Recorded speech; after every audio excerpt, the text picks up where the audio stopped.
Good afternoon, everybody. Welcome to another webinar as part of Mid-Ulster Enterprise Week 2025. My name is Denise Murta. I work for Dungannon Enterprise Centre and I am delighted to be hosting this particular webinar today on behalf of Mid-Ulster District Council. Folks, we're here to hear from Tig Hickey today as part of his webinar, AI, the Rules of the Game, Navigating Compliance, Governance and Legislation. Tig joins us from AICC, that's the Artificial Intelligence Collaboration Centre. Tig, you can correct me if I have made a complete hames of that, hopefully not. And he's going to talk us through AI compliance, what we need to consider as businesses out there regarding governance in this age of automation. It's a really hot topic at the minute, I'm sure you'll all agree. And there'll probably be plenty of questions as we go along. So just on the note of questions, today we're using Zoom webinars for this session. At any stage, if you have a question, we're going to keep them all towards the end. So the last 15 minutes or so, we'll focus on the questions. And Tig is happy to answer. He's told me nothing's off limits. So any questions that you have on AI or anything he discusses today, pop it into the Q&A function, that box on your screen, just down at the bottom of your screen. Check that you can see it there. That's the box we'll be using, the Q&A, and I'll come back on towards the end to ask your questions. Any technical difficulties at any stage, we have our moderator in the background closely watching. So there's a chat function there. If you have any issues with the session, anything's not working, pop a little message in the chat. But questions go into the Q&A. That's all my official bit. But I would love now to hand over to Tig Hickey from AICC and listening to what he has to say. Perfect. Okay, so I'm just going to share my screen, which will have the PowerPoint today that we're going to talk through. And today, really, we are focusing on the rules of the game. So for anyone who's not aware, I'm Tig Hickey. I'm the head of AI and digital ethics policy at the AICC, or as Denise correctly mentioned, the Artificial Intelligence Collaboration Centre. It is a mouthful, but essentially my role is conscience. So where we have technical team members that can do anything with AI, and at the moment you really can do almost anything, my first point of call is, should we do that? Should we do that because of legislation or regulation that we need to pay attention to? Or should we do that because there's principles that help us govern whether something's good or something's bad? And today we're going to cover a lot of that. So just a quick intro. The AICC is a turbo response to drive responsible AI across Northern Ireland. We're a concentrated investment in AI skills and SME capacity, which means there's lots of opportunities to engage us to work in all things AI. We're funded out till August 2029. We're a dedicated team that makes data scientists, ethics training professionals. We really are the whole AI support package, and we're free because we are already funded. So for anyone who does want to engage with us from an SME capacity, we help build out pilots and proof of concepts and see whether your ideas for AI can move forward. And this is just a little bit of a snapshot of what we're told that we need to deliver. So it's 248 SMEs we have to engage with. We provide short courses and in-classroom training for professionals and students. And we have multiple events where you can learn more about AI, how to engage with it safely, and what's out of the box possible. We're a year in and we're already doing all of these things. And we will continue to build out these events. We'll collaborate with District Council. So thank you to the Mid-Ulster District Council here for having me today. But with all of this, I'm going to get into the nitty-gritty of the session. So today, we're going to look to achieve a few things by the end. We're going to look at understanding the rules which shape AI. We're going to understand how to identify your organization's responsibilities when it comes to AI, recognize some of the evolving regulatory landscape, apply some practical tools and frameworks, and show you where you can find them. So when you're talking about rules, these are resources where you can find them after listening to me, and then how to build trust in your systems. And the reason we're going to do this is we'll look at influential factors, regulatory layers, governance frameworks. We'll have the 5 core rules for the game of AI, and then we'll apply everything in Northern Ireland. So first off, some influential factors for responsible and safe AI in Northern Ireland. Now, I split these up into 3 areas. We have core impacts and influences, other areas, and then we have special influences. So our core influences look at the UK Common Principles and Plan, which is the UK's approach to AI and safe AI initiatives. It talks about transparency, making sure that you're clear about where AI is used, where it's not, and setting out accountability structures, which means I can't just say the AI made me do it. I need to take responsibility. I need to take authority over what it does do. Now, the EU AI Act is a little bit contentious or a little bit grey because in Northern Ireland at the moment, it only applies to those who are using AI around health and safety products and toys. So it's a very niche group. However, if you want to run any part of your business into an EU market, the EU AI Act becomes incredibly important. Now, the EU AI Act isn't that scary. It breaks down AI into certain categories of risk. So you have prohibited things. You're not allowed to use AI to place undue influence over someone who's vulnerable, or you're not allowed to use AI in public spaces where you're scraping images for policing. It then looks at high risk areas, which says these are areas of AI which we think are risky, but we are going to allow as long as you show greater governance. So you're transparent, you can show what's happening, and you can show why it's happening. And they look at like AI in hiring or AI in education, or it could be AI in other areas. There's about 8 areas of high risk, which they count. And then you have everything else. And everything outside of this isn't ignored. It's just seen that it doesn't quite have the same risk profile. And you're supposed to show certain ways that you've tracked information. However, the main thing here is that you are compliant and you keep a record of where AI is used. Now, the last one I'm going to emphasize is that coming out in the new year, the Office for AI and Digital in Northern Ireland will be bringing in Northern Ireland's own AI strategy, and that should give some more guidance about what we should expect in situ here. So then we have our other influences. These include global standards like ISO standards. So lots of digital innovations previously have been subject to ISO standards. And sorry, AI is no different. There's about 7 which currently exist for AI, and they can walk you through how to bring board level management down into risk identification and even risk management. They're cybersecurity frameworks so that if you're looking to procure AI, you can check whether they're compliant with cybersecurity and privacy standards. Then there's lots of international organizations or even national organizations like the ICO who have written standards for AI, which talk about, do you have transparency? Are you looking at fair and representative data? Are you thinking about humans in control? Are you looking at the social impact? So they take very much what we call a principled approach. And we're going to talk on this a little bit later when we look at our 5 rules. And then I will admit, everyone sometimes thinks that AI wiped everything clean and now everything which previously existed is gone. That's not the case. So the likes of GDPR, equality legislation, digital child protection online, all of these legislative governing standards, they still exist. I still have to think about reasons why I'm collecting data. I have to think about consent, and I have to think about how I'm representing people fairly. And this last section is what we call industry regulations. So the UK, including Northern Ireland, has a pro-innovation approach at the moment. And that basically means that there's no governing AI act which looks after it. What the government has taken as a position so far is to say different regulators are going to define the rules for industry. So sometimes you might have specific standards which you need to pay attention to.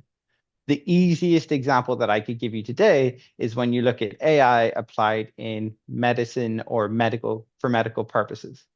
Well, they have to go through specific medical device regulation authorities. They need to go through special categorization of data and consent processes. And they're industry standards which still exist today. So that's something to keep an eye on in your particular industry as you progress. Now, what does this mean for Northern Ireland? Well, if we look at the regulatory overview, we might have a core layer. We talked about that EU AI Act. And the reason this is a core act is that it tells you risk classification. So even if you aren't going to operate in an EU market, It's useful for finding out whether what you're doing is deemed as acceptable, high risk, or prohibited, and you shouldn't do it. It's a great first point of call for telling you yes or no regarding your AI idea. Now, as you can see, there's three things beneath risk classification. It talks about fairness, it talks about transparency, and human oversight. So fair means I need to be treating people equally with my AI, or equitably is better. Essentially, I'm not disproportionately affecting one group or not making it accessible to them. Transparency means I need to show how my AI is working, where it's working, why it's working, and you should know when you're interacting with AI, because it's not fair if AI operates in the background and you think you're speaking to a human or you think your interaction is real. That's a problem. So we need to be open about where we use AI. And the last one is human oversight. I need to be in control of how my AI is working because I need to be able to stand by any decision or output or process which it's supporting. And if I don't have visibility of what that is, I'm in trouble because I can't stand over it. I can't stand by it in case somebody challenges. When we look at the second one, we have the UK AI framework. So I talked about it being pro innovation, and it looks at 5 areas. It looks at safety, security, and robustness, which means you're using data in the right way and you're using consented permissions when you're interacting with people. It asks for explainability alongside transparency. And this basically means if an AI does something, you can justify what it's done. It's difficult because sometimes you hear this term black box.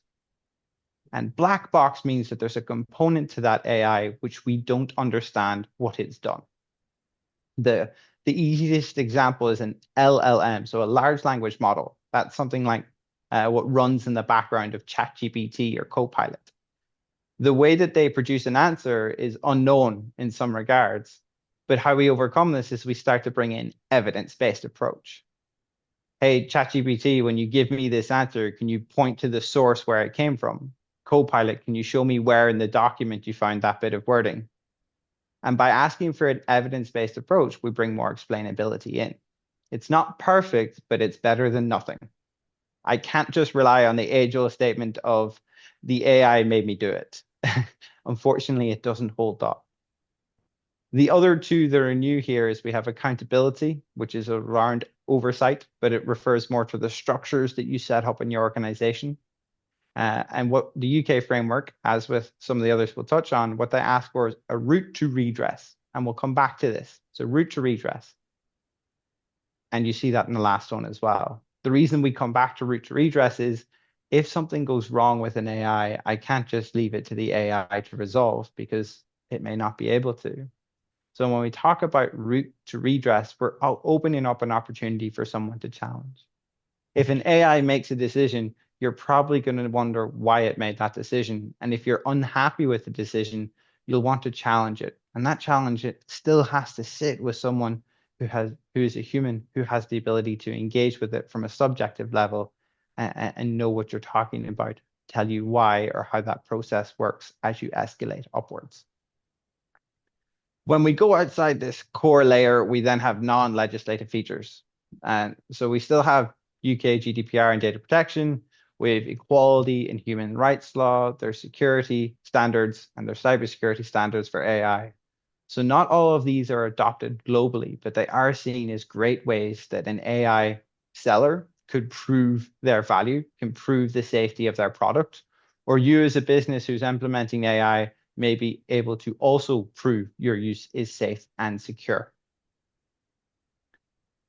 We then go to the last layer here, and this is really where we're going to focus on rules today. So this is accountability frameworks.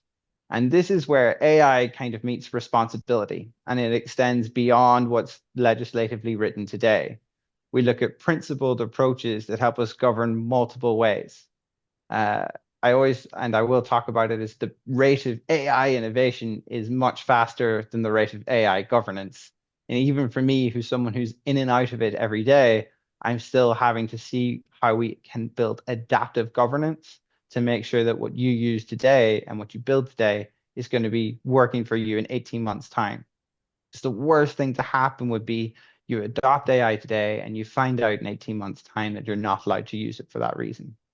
And you really want to avoid that because you want AI to be I'm going to say a collaborative team member for a long time, not just a short-term fix. And you can see some of the standards which are referred to.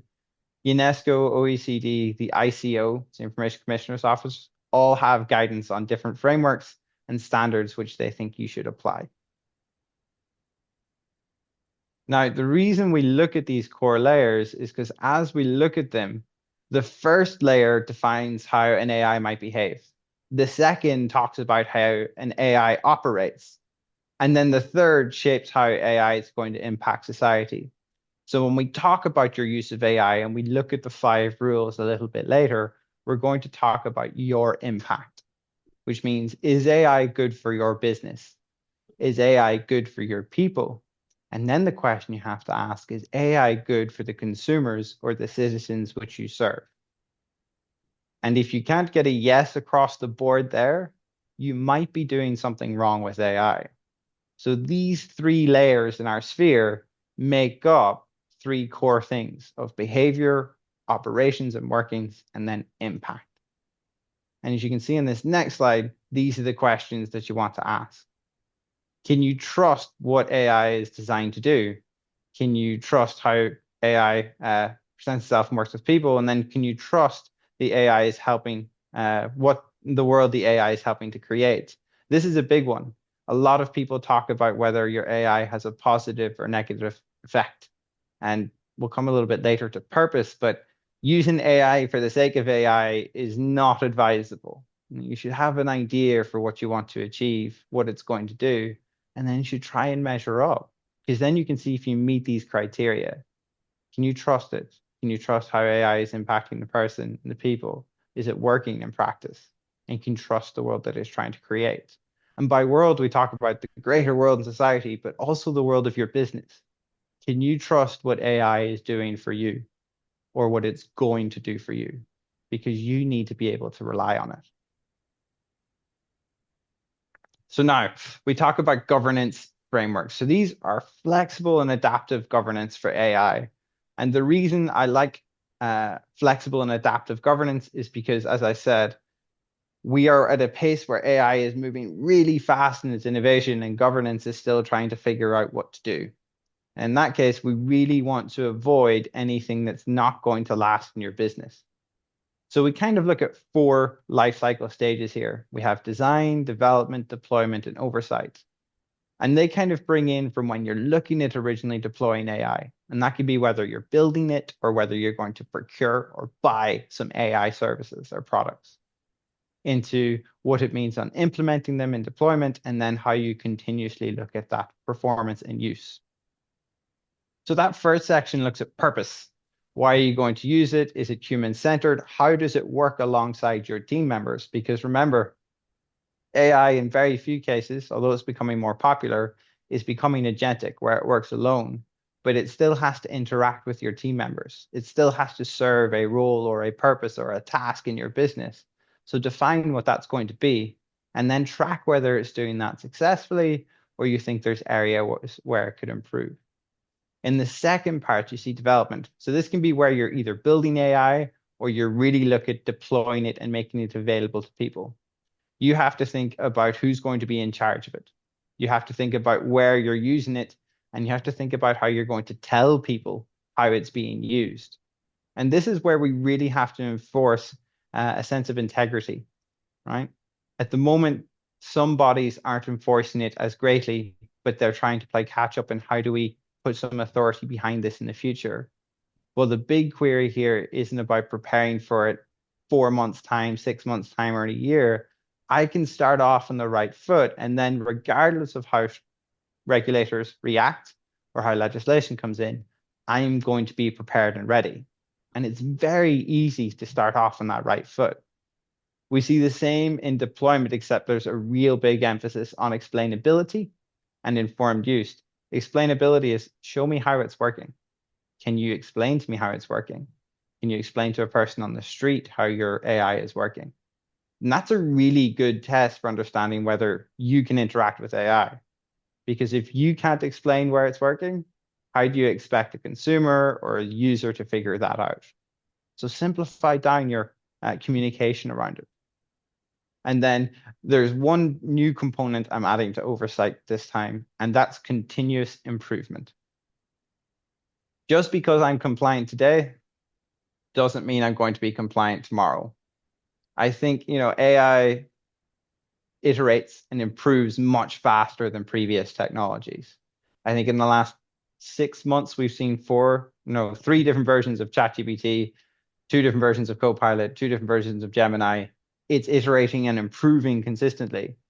And what that means is sometimes what you rely on AI to do, it might change the way it's performing. Uh, People prefer GPT 4.5 compared to 5 because it had a more human tone to the way it spoke to them. So 2 months later, they came out with 5.1, and now it speaks better and has better knowledge. But that meant in 2 months, I went through two changes in my technology and it impacted performance. So you have to keep an eye on these things because when you're compliant and good today, if they change something, you may not be the same tomorrow.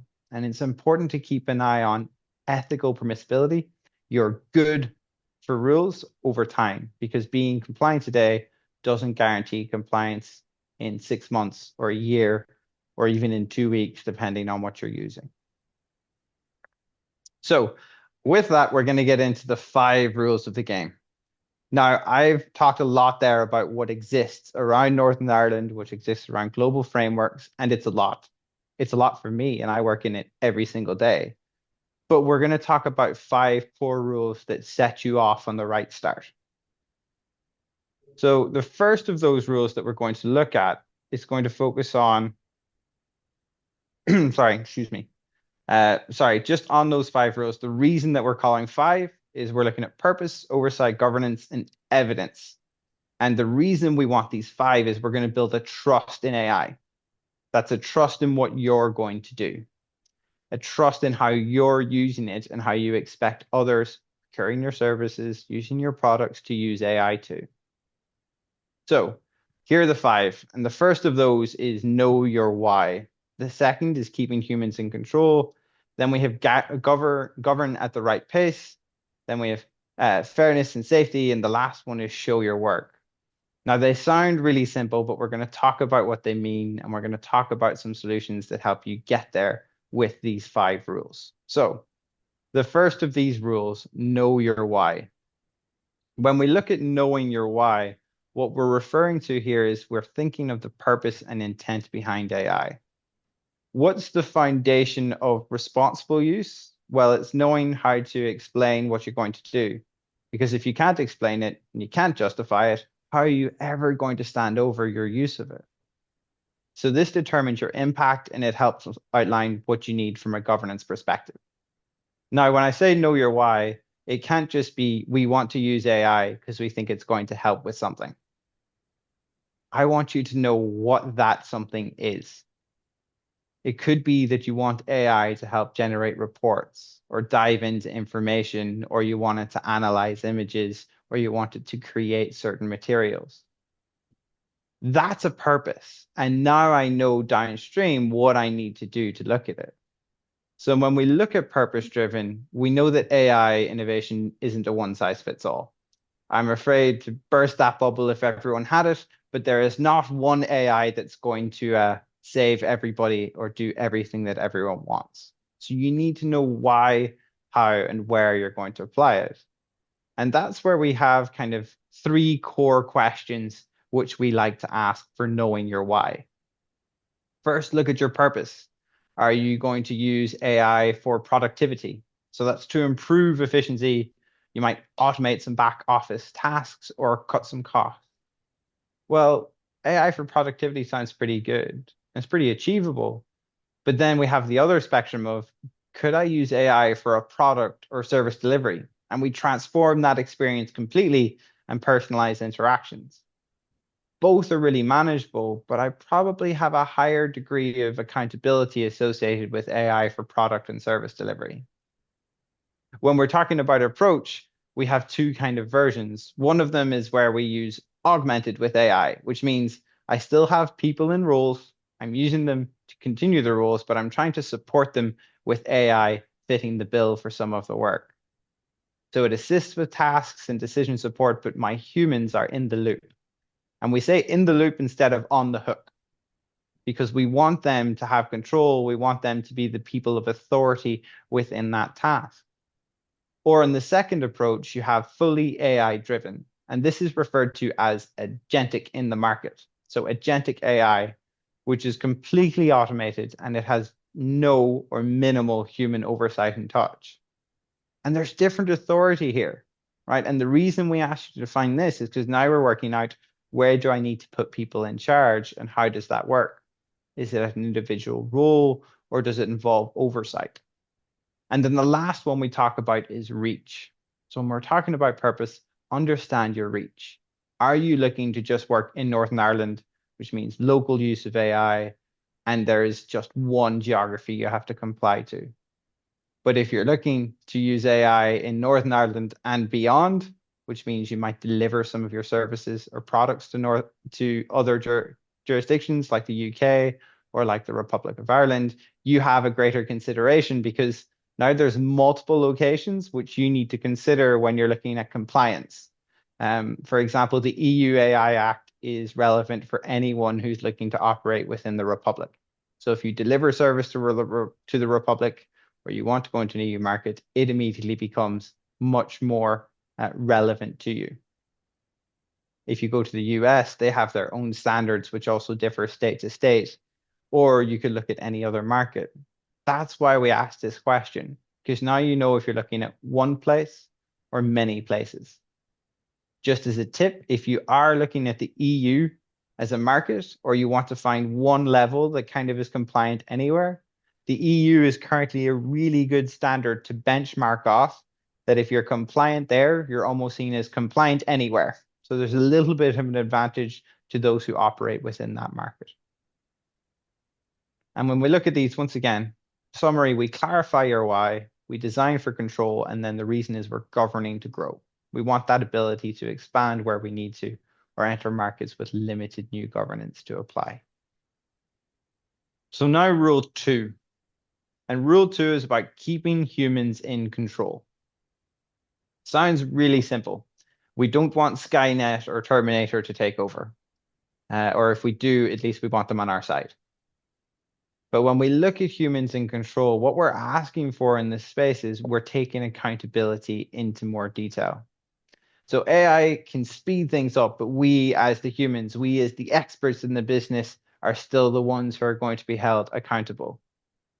Which means we have to have oversight to anchor safe and lawful use of AI. We want to look at AI augmenting processes, and we want to limit it removing people. It's a constant question of, will AI take my job? Well, Northern Ireland's made of 95% SMEs, and basically what we're seeing is actually there's more, we're helping you do more in your role. We have small organizations that need to optimize every minute of the day. If I'm one person and I get a little bit of support with AI, I can do more for my organization. Now, the reason that keeping in control is so important is we need to retain the ability to intervene, to question, and to correct when an AI may have got something wrong. There's a really good example of this from a Dutch authority in 2019 to 22.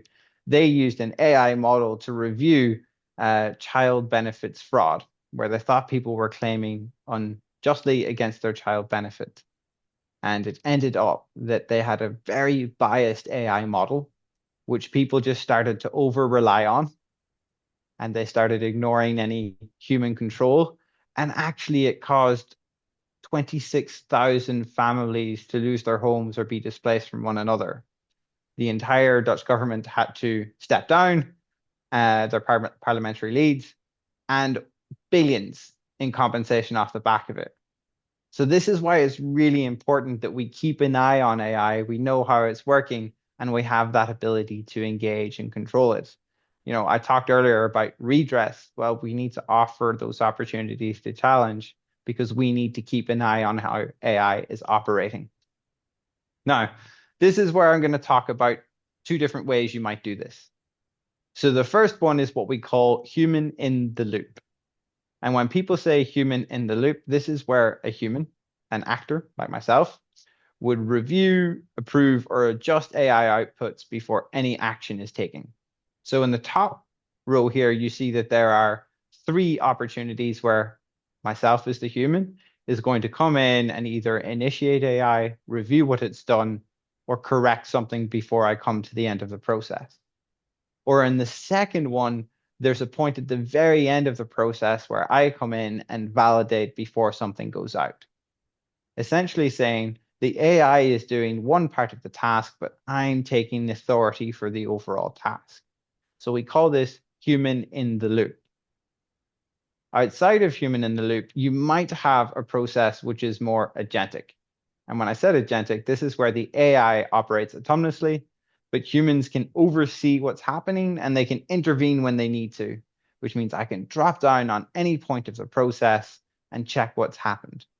And so I kind of sit above it as an eagle overlooking everything, and I can dive down on my AI process when I need to.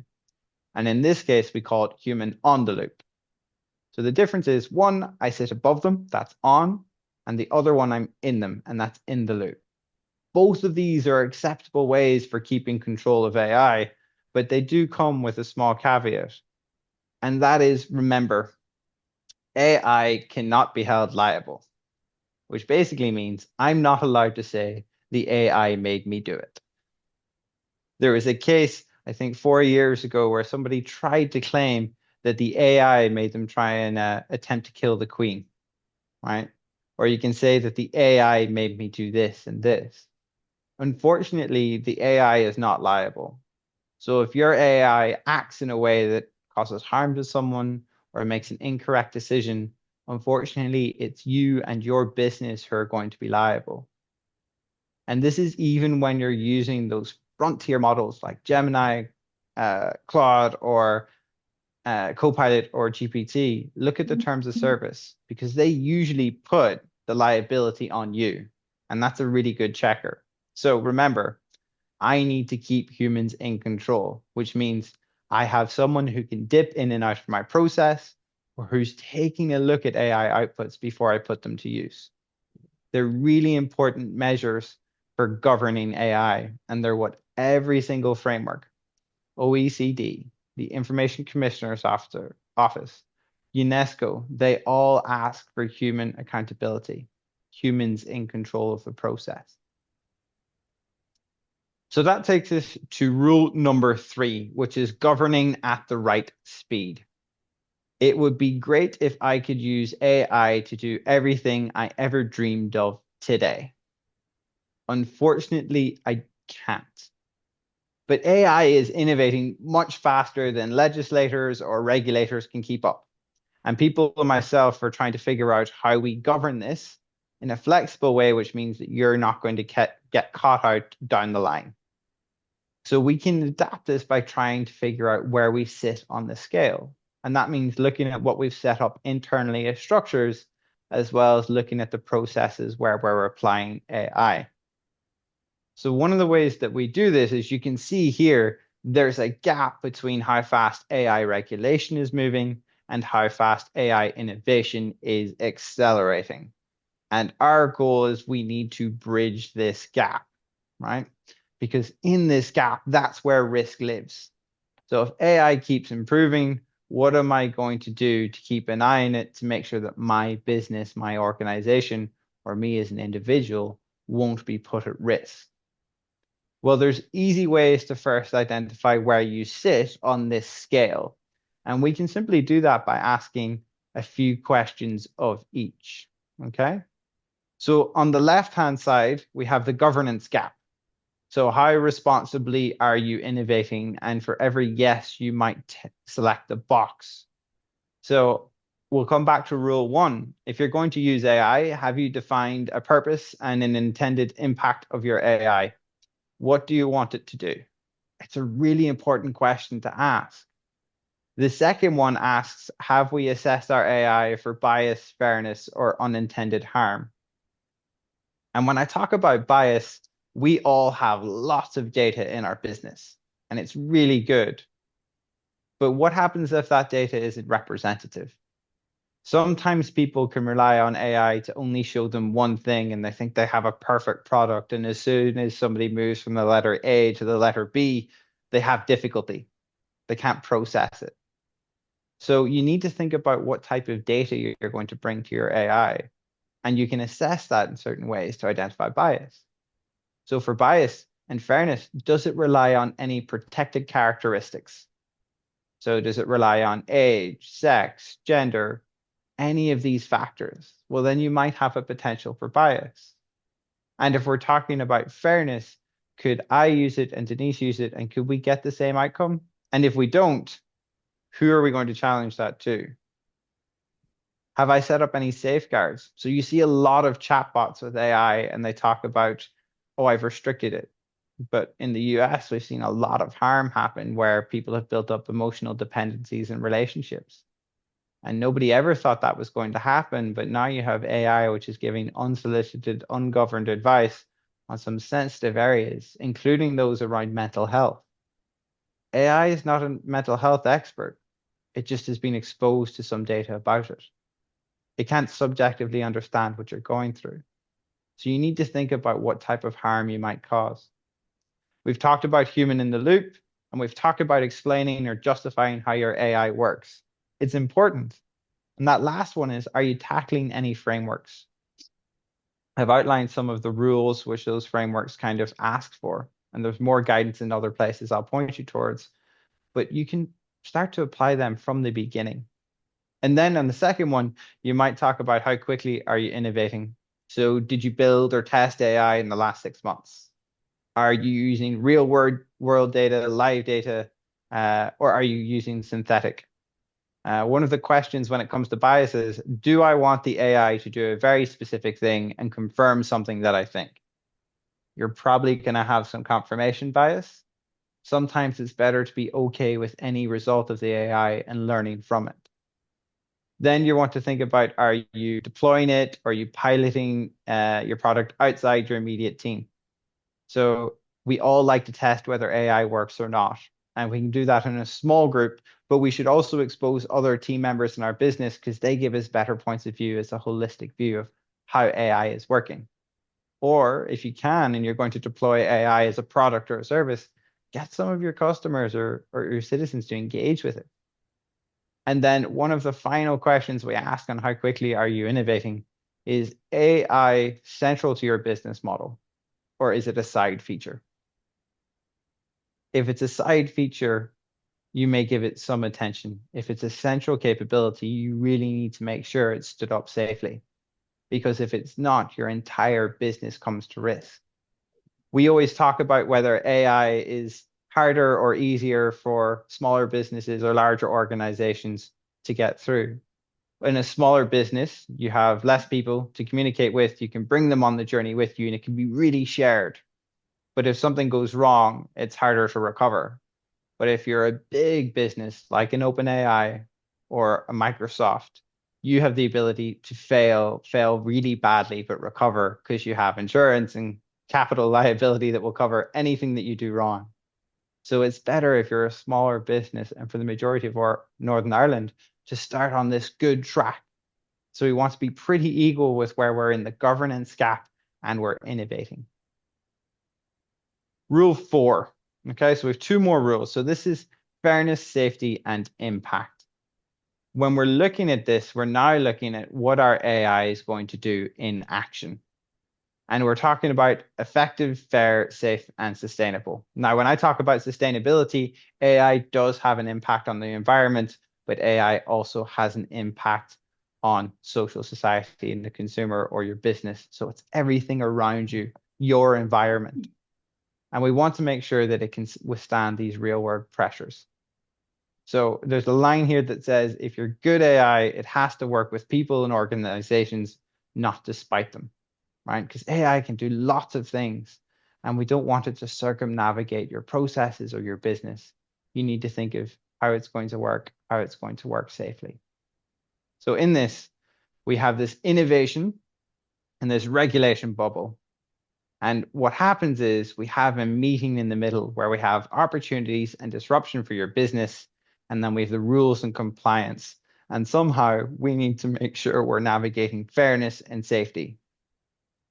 Well, we do this with a process called adaptive governance. And this gives us flexibility to react to technology and react to the market. So it involves some iterative learning and some data-driven oversight. And it allows you to be responsive as to how AI changes regulation. So usually this happens via all those principles we talked about. It's fairness, sustainability, transparency, sorry, and accountability. Now, we've talked about fairness quite a bit. We've talked about transparency, notifying people where you're using AI, notifying people why you're using AI, and you're being very explainable in how AI is to work and what it's going to do. Sustainability talks about impact. Is it going to be good for your business? Could the AI have a potential to damage your business reputation? Could it have an ability to treat people differently, or is it going to work on sensitive topics with them? Any AI which is used for a chat-like service has the ability to open up emotional conversations, and you could get a dependency on it. And they're important to consider because you're thinking about the impact on people or the impact on your business. One of the questions we always ask is this going to make it harder or easier for people to trust my business? It's a difficult question to ask. Are you deploying it in something that is a critical human interaction? And am I now replacing that with AI where people don't engage with my business as well? Or am I doing it where I'm opening up AI to support that conversation, lead to better insights, but I can still govern it? There's lots of different ways you can engage here. And the reason we take these principles is that we start to build them in as strategic enablers and a trustworthy infrastructure. If you are an SME or you're looking to use AI for specific purposes, you want to be able to use it as an accelerator into doing more or finding a better position in market.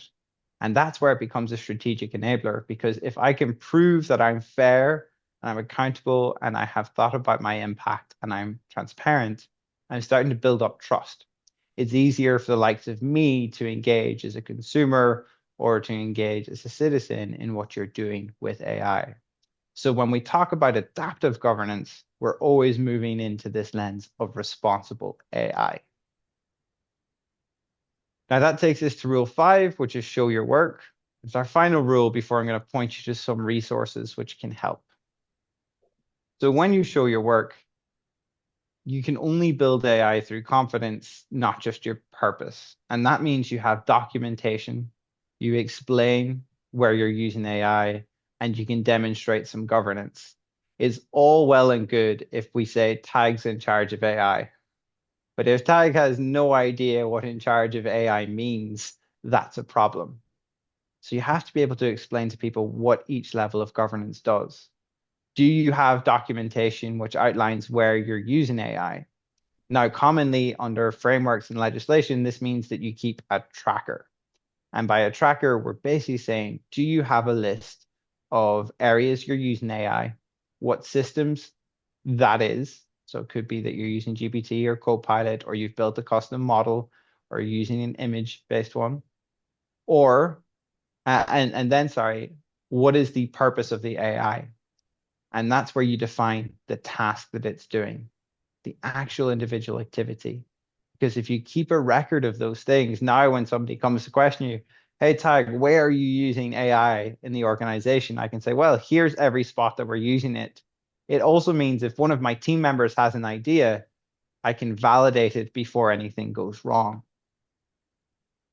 So I've talked about this. Where is AI being used? Why is it being used? What's it doing? The second one is explainability. Can I explain in plain language for everyone where it's working? So we talk about the input, the processing, the output, and then explanations. Can I use model documentation? When we talk about models, we talk about, can I just explain which AI type I'm using? And then at the end here, we have evidence and trustworthiness. So are there clear structures which outline the roles, responsibilities, escalation paths? Have I done a risk assessment? So GDPR really likes data privacy impact assessments, which said, here's a risk, here's how we're going to mitigate it. AI is no different. So I'm going to say there's a bit of familiarity with what we need to do. We create a list of the risks, and then we create a list of mitigations we would take if they were to happen. And the big rule here is if you can't document it, you can't defend it. And that's where you need to make sure that no matter what happens in 12 months, 18 months, 4 years, I can explain where we used AI because then I can stand over it and I can support it. So there are 5 rules. Now, applying this in Northern Ireland, I want to just highlight that there is a resource. So we are built to be the AI responsible uh, adopters and accelerators in Northern Ireland. We built an AI hub, a responsible AI hub. It has guidance on everything with responsible AI fundamentals. There are tools there that help you check your AI ideas or check your projects. There's guidance for everyone starting out. So either you're an expert, you have technical expertise, or you know nothing of AI, this is a place where you can start and listen in. The reason we've done this is that it's free to use, and we want everybody to be starting their AI journey on a positive step with all those rules. So if you're going to go towards AI and use AI in your business, we want you to start on the right path rather than get 5 months down the line and have someone like me say, maybe you should have done something else. Because that's the worst sentence I can give people. Okay. So the Responsible AI Hub is available on aicc.co. It's available to everyone. It's free of cost, and you can get governance bundles. They help you define what type of data you use. You can identify areas of harm which your AI might touch. It can help you then assess projects and give you guidance on where you need to improve across fairness, accountability, sustainability, transparency. And there are also policy and governance checks. How do you set up structures in your business? And the reason we share these is we want you to start on the right step. Take the 5 rules, move them forwards, and start in a way that you're going to be able to govern this moving forwards. So with that, I'm going to stop and say, if you want to stay connected with the AICC, stay up to date with all these responsible AI rules and guidance, you can follow us on LinkedIn, but I'm going to open up the floor to any questions and probably take a breath myself for a second. So thank you. Thank you so much, Tig. That's great information. Wow, jam-packed webinar. You've touched on absolutely everything. I know what we call the webinar the rules of the game, and it all sounds very light-hearted, but essentially there are some serious implications there for businesses locally and across Northern Ireland as well. Like any game, to play it well, you have to follow the rules. If you don't, there are consequences. You've covered that in great detail. You've outlined the rules in which businesses can start to really think about. I will actually, just to let everybody know, I will share tag slides with you all after this session as well. Tag, there's a couple of questions that have come into me Sure. just privately. If you don't mind, I'll maybe just run through a few things. And if anyone, as I'm chatting, if you do have questions, we have a couple of minutes here, please do feel free to pop them into the Q&A. One of the things that keeps coming up, and throughout your presentation, I noticed this, trust, integrity, transparency, explainability comes up time and time again when we think about AI. How important is it for businesses, especially those that are in this call? We've close to 50 people listening in today. How important is it for people to probe for evidence and to measure what they are doing? Because we know there's nothing's 100% foolproof here, as we can clearly see when it comes to AI. You need that human input. How important is it to keep probing for that evidence and explainability? So incredibly. And if anyone ever has an AI which is completely 100% explainable, please let me know. I will marry it if you like. But for the purpose of it, it's protecting you. The reason that all the frameworks are asking for evidence-based approaches, it's providing protection for your business. If something was to go wrong or something was to be challenged, you needed ability to say, yes, but this is the list of what we've done. Here's where we have evidence.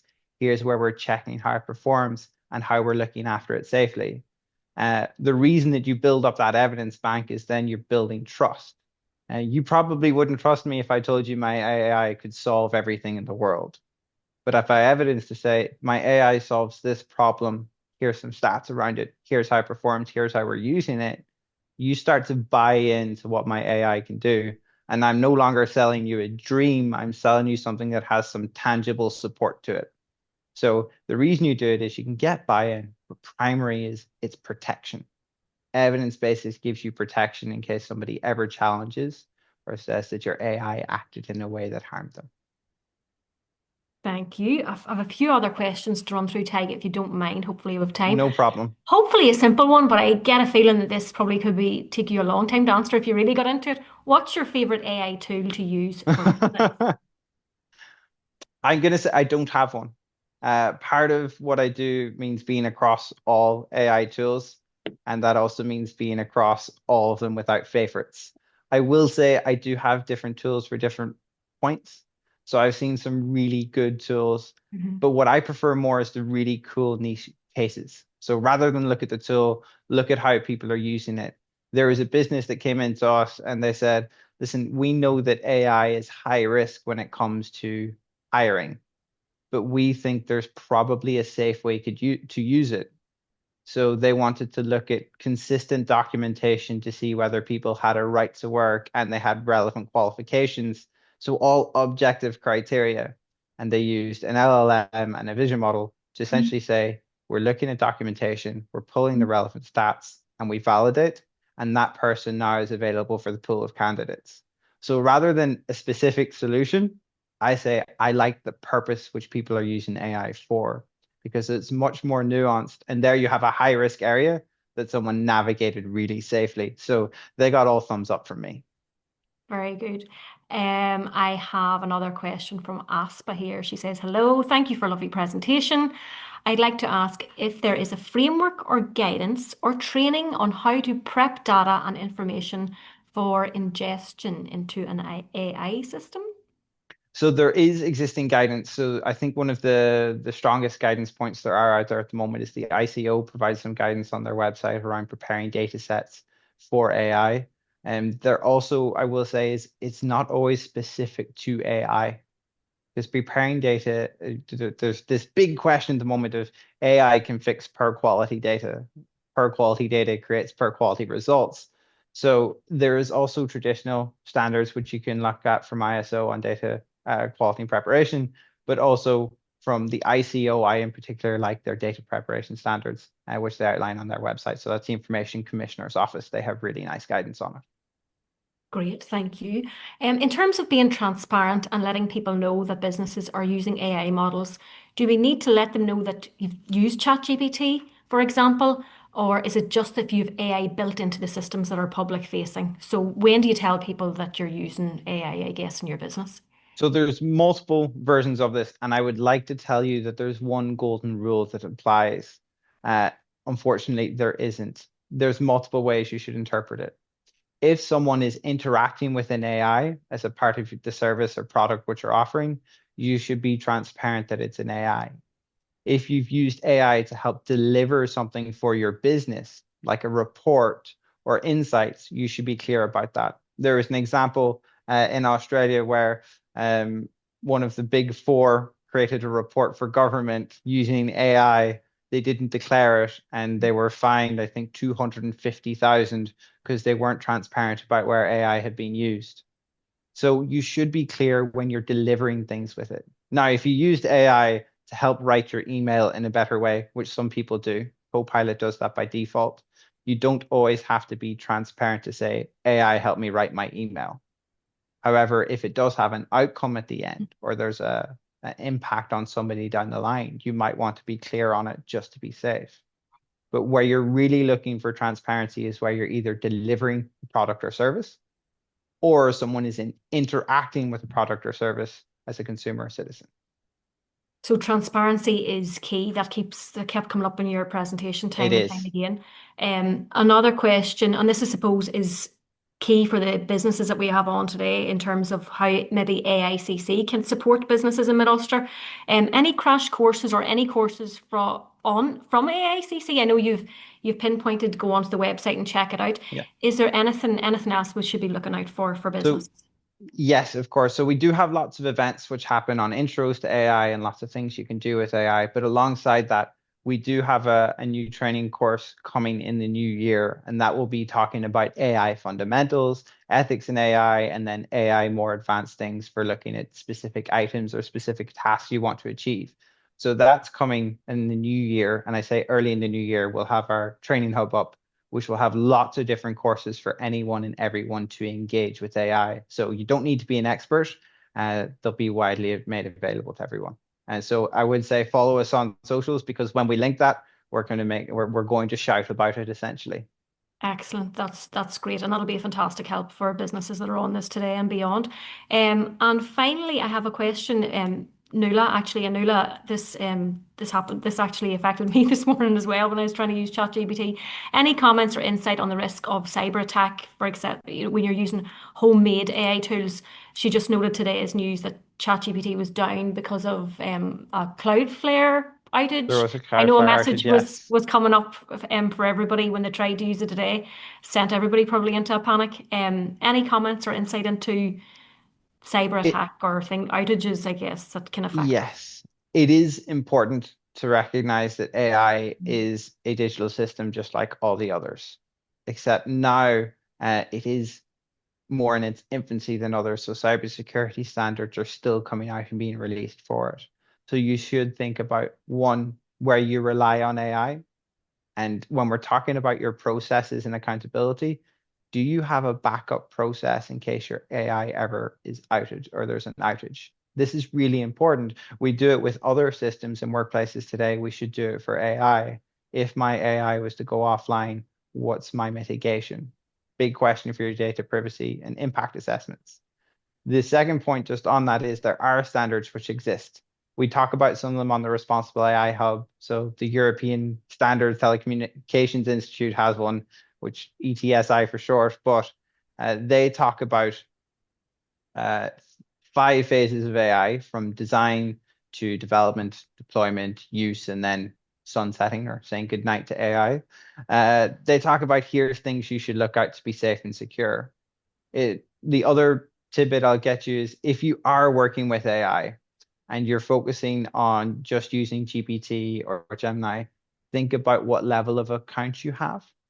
Because depending on the level of account, it looks at how your data and your information might be used for training. So if you're using a free account, they take the information which you upload and they use it for downstream training. If you have a paid for account, it doesn't do that if you turn off the settings. You're given an option to turn off the setting. So if you're looking at safe and secure use, think about what data you're bringing to the table. If you're looking at designing a solution from scratch, there are standards which you can build in to make sure that there's security, just like any other digital system you might have in your business. Peg, thank you so much. Again, there's probably lots more questions that are left unanswered at this stage, particularly even from myself. But I will, everybody on the webinar, there's great feedback coming in. Tig, thank you so much for today. I will share your slides with everybody as well and the details on AICC and how to get in contact. I hope everybody's enjoyed it. I hope it has given you a bit of inspiration and some, I guess, the rules to start to consider in terms of being transparent and using AI safely in your business as well. Folks, there's loads of webinars still to come throughout the week. This is us just on day 2 of Mid-Ulster Enterprise Week. And everybody, I should mention that everybody who has attended today and who does attend the rest of the webinars are entered into a prize draw that Mid-Ulster Council will draw on Friday with some fabulous prizes. There's a couple of really good webinars tomorrow and Thursday at 1:30. Tomorrow we have Cracking the Code with Prana Digital and Purple Dot Media on viral videos. And Thursday we have business guru Brendan McGurgan talking about the scaling mindset as well. As always, everything can be found on www.midulstercouncil.org/enterprise week. You can sign up and find out more there. Tig, thank you so much to everybody else that's listening. Thank you for attending. I will, along with the slides, send out just a little feedback form, 1 minute to complete. We really appreciate any advice or instruction, guidance on making future events even better than we've had today. Tig, thank you so much for your time. Thank you yourself and AICC. I think we'll see a lot more of you in the coming months, especially as the new NI guidance and recommendations come in, as you mentioned, come into play in the next year as well. So again, folks, thanks for your attention and thanks, Tig. Thank you all.